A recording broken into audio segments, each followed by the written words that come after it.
नमस्कार. जालना जिल्हा आणि परिसरातील प्रत्येक महत्त्वाच्या घडामोडी, ताज्या बातम्या आणि जनतेच्या प्रश्नांना वाचा फोडणारे जालना जनता सेवा न्यूज मध्ये आपलं स्वागत आहे.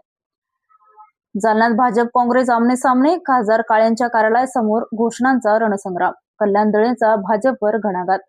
खासदार कल्याण काळेच्या कार्यालयाबाहेर राजकीय राडा, भाजपचे आंदोलन, काँग्रेसचे जोरदार प्रत्युत्तर, दळेंची भाजपवर तुफान टीका.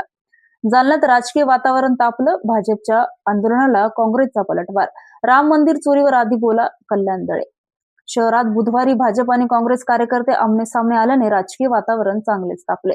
भाजपच्या वतीने काँग्रेसचे खासदार डॉक्टर कल्याण काळे यांच्या जनसंपर्क कार्यालयासमोर आंदोलन करण्यात आलं. या आंदोलनादरम्यान भाजप कार्यकर्त्यांनी राहुल गांधी यांच्या विरोधात जोरदार घोषणाबाजी केली. त्याचवेळी काँग्रेसचे पदाधिकारी आणि कार्यकर्तेही कार्यालयाबाहेर मोठ्या संख्येने जमा झाले आणि दोन्ही बाजूंनी जोरदार घोषणाबाजी सुरू झाल्याने परिसर काही काळ रणांगणात बदलल्याचं चित्र पाहायला मिळालं. या आंदोलनाच्या पार्श्वभूमीवर काँग्रेसचे जिल्हाध्यक्ष कल्याण दळे यांनी माध्यमांशी संवाद साधत भाजपवर जोरदार हल्लाबोल केला. राहुल गांधी आणि प्रियंका गांधी यांच्यावर टीका करण्याचा भाजपला कोणताही नैतिक अधिकार उरलेला नसल्याचा घणाघात त्यांनी केला. दळे म्हणाले, राम मंदिराची चोरी करणाऱ्यांनी काँग्रेसला शिकवण्याचा प्रयत्न करू नये. जंतर मंतरवर आंदोलन करणाऱ्या विद्यार्थ्यांवर लाठीचार्ज करणाऱ्या भाजपने लोकशाही आणि नैतिकतेच्या गप्पा मारू नयेत. यापुढे बोलताना त्यांनी भाजपला थेट आव्हान दिलं. भाजप कार्यकर्त्यांनी राम मंदिर चोरी प्रकरणातील आरोपींना अटक करा, त्यांना जेलमध्ये टाका अशी घोषणा केली असती तर काँग्रेसही त्यांच्यासोबत उभी राहिली असती.